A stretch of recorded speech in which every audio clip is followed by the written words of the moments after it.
आज का जो प्रैक्टिकल है, और प्रैक्टिकल को शुरू करने से पहले आप लोगों को सभी को गुड मॉर्निंग। ठीक है, तो आपके इस चैनल के ऊपर यानी कि इलेक्ट्रिशियन चैनल टू प्रैक्टिकल में सभी को स्वागत है।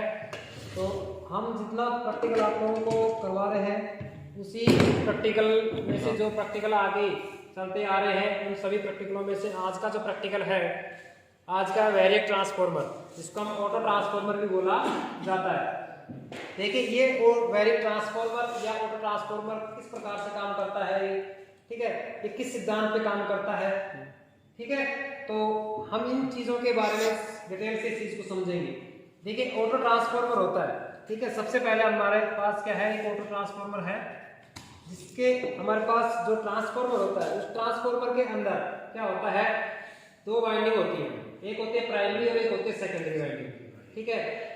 जो मैनुअली जो ट्रांसफार्मर होता है, उसके अंदर क्या होता है, प्राइमरी और सेकेंडरी वाइंडिंग होती है। जो हमारे पास ऑटो ट्रांसफार्मर होता है, जिसको हम वेरिएक ट्रांसफार्मर बोलते हैं, इसके अंदर दोनों वाइंडिंग एक उभयनिष्ठ भुजा के ऊपर क्या होता है, लपेटी जाती है। यानी कि उसी वाइंडिंग में से आप लोगों को, यानी कि प्राथमिक वाइंडिंग होगी और सेकेंडरी वाइंडिंग भी होगी, ठीक है। जैसे मान लिया कि हमारे पास ट्रांसफार्मर वोल्टेज के आधार पर दो प्रकार का होता है, एक होता है हमारे पास स्टेप अप और एक होता है स्टेप डाउन ट्रांसफार्मर, होता है ना। उसी प्रकार से स्टेप अप का मतलब यहाँ पे यह है कि कम वोल्टेज को हाई वोल्टेज में बढ़ाना। जैसे मान लिया कि प्राइमरी टर्मिनलों की संख्या कम और सेकेंडरी में टर्मिनलों की संख्या ज्यादा होती है। इसी प्रकार से स्टेप डाउन ट्रांसफार्मर किसे कहते हैं कि यानी कि हाई वोल्टेज को कम वोल्टेज में परिवर्तित करना, यानी कि उसे हम क्या कहते हैं, अपसाइड ट्रांसफार्मर बोलते हैं या स्टेप डाउन ट्रांसफार्मर बोला जाता है। आगे बढ़ते हैं, ठीक है। तो ये चीजें हमारे पास दो प्रकार के ट्रांसफार्मर के वोल्टेज के आधार पर। अब देखिए, यहाँ पे हमारे पास एक ही भुजा के ऊपर एक ही वाइंडिंग, दोनों वाइंडिंग स्थापित की जाती है। जैसे मान लिया कि प्राइमरी वाइंडिंग है, एक उभयनिष्ठ भुजा है, एक उभयनिष्ठ में से आपको टेपिंग्स निकाली गई है, ठीक है। उस टेपिंग में से सेकेंडरी और प्राइमरी दोनों वाइंडिंग स्थापित की जाती है। यानी प्राइमरी में से ही कुछ लपेटे यानी कुछ टर्न्स सेकेंडरी के लिए निकाले जा सकते हैं, या सेकेंडरी में से प्राइमरी के लिए निकाले जा सकते हैं, ठीक है। इसे हम बोलते हैं ऑटो ट्रांसफार्मर, यानी कि एक ही भुजा के ऊपर दोनों वाइंडिंग क्या होती है, स्थापित की जाती है। और ये फैराडे के वैद्युत चुंबकीय प्रेरण के सिद्धांत पे काम करता है। म्यूचुअल इंडक्शन के सिद्धांत पे भी काम करता है, ठीक है। तो ये चीजें हमारे पास कौन सा है, वेरिएक ट्रांसफार्मर या ऑटो ट्रांसफार्मर इसे कहा जाता है, ठीक है। देखिए, आप लोगों के सामने ये चीजें रखा हुआ है, ठीक है। ये क्या है, एक हमारे पास केबिन बना हुआ है। इस केबिन के ऊपर हमारे पास ये एक वेरिएक है, जो हमारे पास लीमर स्विच इसको हम बोलते हैं। और ये यहाँ पे दिखाइए, यहाँ पे नंबरिंग है, और नंबरिंग के अकॉर्डिंग ही हम क्या करते हैं, इस वोल्टेज के मान को बढ़ाते हैं या कम करते हैं, ठीक है। और ये इसके टर्मिनल्स हैं, ये दोनों इसके टर्मिनल्स हैं, और ये इसकी केबल्स लीड है, कनेक्टिंग लीड जिसको हम बोलते हैं, ठीक है। अब जैसे सिंगल फेज ट्रांसफार्मर है, इस सिंगल फेज ट्रांसफार्मर से हम इस आज का जो प्रैक्टिकल है वो क्या करेंगे कि हम एक लोड यानी कि एक लैंप को क्या करेंगे, इस वोल्टेज के अकॉर्डिंग, यानी जैसे जैसे वोल्टेज के मान को हम बढ़ाएंगे, वैसे वैसे उस बल्ब की जो रोशनी है वो बढ़ती हुई जाएगी, ठीक है ना। और जैसे जैसे इसको कम करेंगे, वैसे वैसे उसका क्या होगा, धीरे धीरे वोल्टेज कम होगा, तो यहाँ पे लैंप का प्रकाश भी क्या होगा, कम होता ही आएगा, ठीक है। तो इसके अंदर हमारे पास कॉपर का बना हुआ होता है, इसकी जो वाइंडिंग होती है, ठीक है, ये कॉपर की बनी हुई थी, इसके अंदर जो वाइंडिंग है, और ये हमारे पास इसका टर्मिनल बॉक्स है, ठीक है। तो हम देखते हैं आज का इसी प्रैक्टिकल में। लेकिन आप लोगों को विशेषकर इलेक्ट्रिकल है, ये ट्रांसफार्मर है, यानी कि वोल्टेज के स्टेप अप और स्टेप डाउन करता है, ठीक है। तो इसी वजह से आपको इसको सेफ्टी से काम करना है, ठीक है। सेफ्टी हमारे लिए बहुत ही जरूरी है, क्योंकि ये इलेक्ट्रिकल है, विद्युत से संबंधित बातें हैं। लेकिन अगर विद्युत का झटका अगर लगा, तो हमारे एक झटका ही एक एक्सीडेंट का रूप ले लेता है, ठीक है ना। इसी प्रकार से इनको विद्युत से बहुत ही सावधानी से क्या करेंगे, इसका प्रैक्टिकल करेंगे।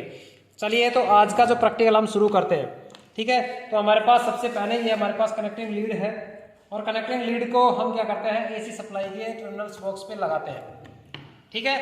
और लगाने के बाद में हम क्या करते हैं, इसको ऑन करके देखते हैं, और इसके अंदर ऑन करते ही एक हमिंग की आवाज आती है, क्योंकि ये ट्रांसफार्मर क्या हो जाएगा, स्टार्ट हो जाएगा, ठीक है। तो देखिए, यहाँ से ये बत्ती ऑन हो गई है, ठीक है। और यहाँ पे ट्रांसफार्मर के अंदर एक हिमिंग की आवाज आ रही है, यानी कि ट्रांसफार्मर ऑन की कंडीशन में हो गया है, ठीक है। तो अब देखिए, सबसे पहले हम इसको वापस बंद करते हैं, क्योंकि सेफ्टी से काम करेंगे, कि तार लगाएंगे इसकी लोड की, ठीक है। तो देखिए यहाँ पे हमारे पास ये लोड है के लिए हमने लैंप ले रखा है, और लैंप के क्या करेंगे, दोनों टर्मिनल्स के ऊपर क्या करेंगे, कनेक्ट करेंगे इसको। ठीक है, इन दोनों टर्मिनल्स के ऊपर क्या करेंगे, इसको कनेक्ट करेंगे, और कनेक्ट करने के बाद में हम इसको ऑन की स्थिति में डालेंगे और धीरे धीरे उसको वोल्टेज के मान को बढ़ाएंगे, तो प्रकाश भी क्या होगा, धीरे धीरे बढ़ना चाहिए। ठीक है, लैंप बाद बदल देना, दोनों दिखा दो। ठीक है, तो ये हमने 100 वाट का लैंप ले रखा है, और जैसे 100 वाट के लैंप के अकॉर्डिंग ही क्या करेंगे, हम उसको प्रैक्टिकल करके देखते हैं। ठीक है, तो देखिए हमने यहाँ प्रॉपर तरीके से इसके कनेक्शन कंप्लीट कर दिए हैं, दोनों तार यहाँ पे ट्रांसफार्मर के अंदर कनेक्ट कर दिए गए हैं। ठीक है, और अब मैं इसको क्या करता हूँ, सप्लाई को ऑन करता हूँ। अब देखिए यहाँ पे सप्लाई ऑन हो चुकी है, और अब धीरे धीरे यहाँ पे देखिए, यहाँ पे 0 पे है ये। आप लोगों का जो डीमर स्विच लगा हुआ है, इसके ऊपर एक निशान है, उस निशान के अकॉर्डिंग हम बात करते हैं, तो यहाँ पे 0 पे कनेक्ट है। ठीक है, अब देखिए मैं धीरे धीरे इस वोल्टेज के मान को क्या करता हूँ, बढ़ाता हूँ। देखिए मैं इसको धीरे धीरे लेके आता हूँ, तो यहाँ पे प्रकाश लैंप के ऊपर भी इफेक्ट पड़ेगा। जहाँ से 60 वोल्टेज 40 वोल्टेज पे मैं आया, 40 वोल्टेज के ऊपर मैं पहुंच चुका हूँ, और 40 वोल्टेज के ऊपर देखिए लैंप की स्थिति क्या है, जिसका फिलामेंट क्या है, धीरे धीरे प्रकाश हो रहा है। अब देखिए धीरे धीरे मैं क्या करता हूँ, इसके वोल्टेज के मान को बढ़ाता हूँ। मैंने 60 वोल्टेज के ऊपर लिया है, तो 60 वोल्टेज के ऊपर इतना वो रोशनी हो रहा है, थोड़ा प्रकाश बढ़ा है। धीरे धीरे फिर इसको मैं बढ़ाता हूँ, तो मैंने 80 वोल्टेज के ऊपर किया, तो फिर इसका प्रकाश का मान बढ़ा है। देखिए इस वीडियो के अंदर आप लोगों को स्पष्ट तरीके से दिखाई देगा कि जैसे जैसे हम वोल्टेज का मान बढ़ा रहे हैं, वैसे वैसे इसका प्रकाश का मान भी बढ़ रहा है। देखिए वापस इसको मैं बढ़ाता हूँ, तो मैंने 100 वोल्टेज पे कर दिया इसको। 100 वोल्टेज के ऊपर यहाँ पे इतना प्रकाश बना है। 120 के ऊपर करता हूँ, तो यहाँ पे इतना बढ़ा है। ठीक है, 140 पे मैंने किया है, तो फिर इतना बढ़ा है। ठीक है, धीरे धीरे मैं वोल्टेज का मान बढ़ा रहा हूँ, तो वैसे वैसे प्रकाश का मान बढ़ रहा है। एक्चुअली में हमारे पास सिंगल फेज ट्रांसफार्मर है, ऑटो वेरिएंट ट्रांसफार्मर, तो हमारे पास सिंगल फेज सप्लाई हमारे पास कितनी आती है, 230 240 तक की आती है।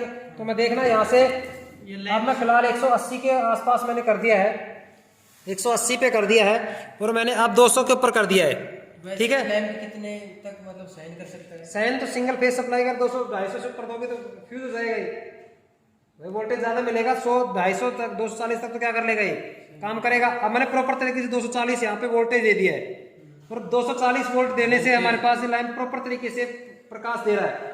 जहाँ पे अपने घरों में रूम में जो जलता है ना, उस तरीके से जो वोल्टेज ज्यादा मिलेगा तो रोशनी ज्यादा देगा। सीधी सी बात ये है कि इसको प्रकाश वोल्टेज कम मिलेगा, तो वोल्टेज के अकॉर्डिंग ही क्या करेगा, प्रकाश प्रदान करेगा। अब मैंने लास्ट इसका दे दिया, अब मैं धीरे धीरे इसको कम करता हूँ। देखिए वापस इसको मैं डाउन करके ला रहा हूँ, तो धीरे धीरे कम कर रहा हूँ, तो यहाँ पे क्या हो रहा है, देखिए यहाँ पे कम होता हुआ आ रहा है, नहीं आ रहा है। तो जैसे वोल्टेज का मान कम किया हमने, तो वैसे वैसे इसका बल्ब भी प्रकाश कम होता आ रहा है। वापस इसको मैं 0 की स्थिति में कर दूंगा, तो 0 की स्थिति में करने से हमारे पास क्या होगा, देखिए यहाँ पे बिल्कुल लैंप बंद हो गया है, क्योंकि वोल्टेज बिल्कुल क्या है, 0 है। जब वोल्टेज ही नहीं होगा, सप्लाई नहीं होगी, तो क्या होगा, यहाँ पे लैंप नहीं चलेगा। और जैसे उसको वोल्टेज का मान आएगा, तो धीरे धीरे बढ़ाऊंगा, तो वापस ये इस प्रकार से काम कर पाएगा। अब देखिए ये तो हमारे पास 100 वाट का लैंप था, मैं एक 200 वाट का लैंप लगा के आप लोगों को दिखाता हूँ। ठीक है, 200 वाट का मैं लैंप आप लोगों को दिखाता हूँ कि 200 वाट का लैंप किस प्रकार से प्रकाशित करेगा। 200 वाट का ज्यादा प्रकाश करेगा। ठीक है, तो देखिए मैं इसको धीरे धीरे वापस इसको बढ़ाता हूँ, तो लैंप क्या करने लग जाएगा, जलने लग जाएगा। देखिए यहाँ से देखो ग्लो कर रहा है। तो दोनों लैंपों के अकॉर्डिंग ही हम क्या कर रहे हैं, इस ट्रांसफार्मर का परीक्षण कर रहे हैं कि वोल्टेज का मान बढ़ रहा है या नहीं बढ़ रहा है। ठीक है, तो देखिए प्रकाश, वोल्टेज बढ़ा है तो प्रकाश बढ़ रहा है। तो आज का जो प्रैक्टिकल हमारे पास यही है कि हमने इसको एक सत्यापन के रूप में इसको प्रकाशित कर लिया गया है कि वोल्टेज के मान को बढ़ाने से प्रकाश, जो लैंप है उसका प्रकाश भी क्या होता है, बढ़ता है। ठीक है ना, और जैसे वोल्टेज का मान कम करते हैं, तो वोल्टेज के मान कम होने से लैंप का प्रकाश भी क्या होगा, कम होगा। ठीक है, तो आज के इस सेशन के अंदर, इस प्रैक्टिकल के अंदर, ठीक है, तो हम इसी प्रकार से आप लोगों को आगे वीडियो अपलोड करते रहेंगे। ठीक है, तो उसको समाप्त करने से पहले चीज आपको फिर से मैं बता देता हूँ कि ट्रांसफार्मर हमेशा किस सिद्धांत पे काम करता है, अन्योन प्रेरण के सिद्धांत पे, म्यूचुअल इंडक्शन के सिद्धांत पे काम करता है। तो फैराडे के चुंबक के सिद्धांत पे ये कार्यरत होता है। ठीक है ना, तो इसके अंदर एक ही वाइंडिंग होती है, सॉरी एक ही भुजा के ऊपर दोनों वाइंडिंग स्थापित की जाती है, प्राइमरी और सेकेंडरी। ठीक है, उस प्राइमरी और सेकेंडरी में से कुछ टर्न्स निकाले जाते हैं, तो उसके टर्न्स निकालने से उसके जो एक वेरिएक, एक रेजिस्टेंस लगे हुए हैं, ठीक है ना, जिसका रेजिस्टेंस का मान कम करते हैं, तो उस हिसाब से मान, उसका धारा का मान बढ़ता हुआ दिखाई देता है आप लोगों को। जैसे I बराबर V अपॉन R होता है ना, उसी प्रकार से हमारे पास रेजिस्टेंस कनेक्टिविटी जुड़ी हुई है इस वेरिएबल रेजिस्टेंस, ठीक है ना। जैसे जैसे इसको मैं घुमाता हूँ तो उसका स्प्रिंग का मान क्या टाइट होती है, उस प्रकार से उसका रेजिस्टेंस कम होता हुआ चला जाता है, तो धारा का मान क्या होता है, बढ़ता हुआ चला जाता है, ठीक है। तो आज के इस प्रैक्टिकल में आप लोगों को समझ में आई होगी जो हमने वैरिएक ट्रांसफार्मर यानी कि ऑटो ट्रांसफार्मर का सिद्धांत हमने पढ़ा है, और उसके बाद में उसका परीक्षण करके देखा है कि लैंप किस प्रकार से काम करता है या नहीं करता है, ठीक है ना। तो ये सिंगल फेज ट्रांसफार्मर था, सिंगल फेज ट्रांसफार्मर का हमने आज इसका सक्सेसफुल प्रैक्टिकल हो गया है, ठीक है ना। तो शायद उम्मीद करता हूँ कि आप लोगों को समझ में आई होगी, ठीक है। तो आज के इस प्रैक्टिकल में हमको यही समाप्त करते हैं, ठीक है। नेक्स्ट प्रैक्टिकल हम नेक्स्ट सेशन के अंदर देखते हैं। तो आप लोगों से गुजारिश है कि आप इस चैनल के ऊपर नए हो तो आप चैनल को सब्सक्राइब और लाइक और शेयर जरूर करिए, और सब्सक्राइबर के पास में जो बेल आइकन बटन है उस बेल आइकन के बटन को प्रेस कर लो, ताकि आपको हर प्रकार की ITI से संबंधित सूचनाएं आप लोगों को प्राप्त होती रहेगी, ठीक है ना। और आप लोगों को टाइम से टाइम सुबह शाम को अपने प्रैक्टिकल की क्लास आती है 4:15 बजे, और 7:15 बजे अपनी थ्योरी की क्लास आती है, ठीक है। ये अपना टाइम टेबल है इस प्लेटफॉर्म का, क्योंकि 2 ही क्लास आप लोग अपलोड करते हैं, दोनों क्लासों को आप प्रॉपर तरीके से कंटिन्यू देखते रहिए, ठीक है ना। ITI से संबंधित किसी भी प्रकार की सूचना होती है हम आप लोगों तक पहुंचा पाएंगे, ठीक है। तो आज के लिए धन्यवाद, जय हिंद।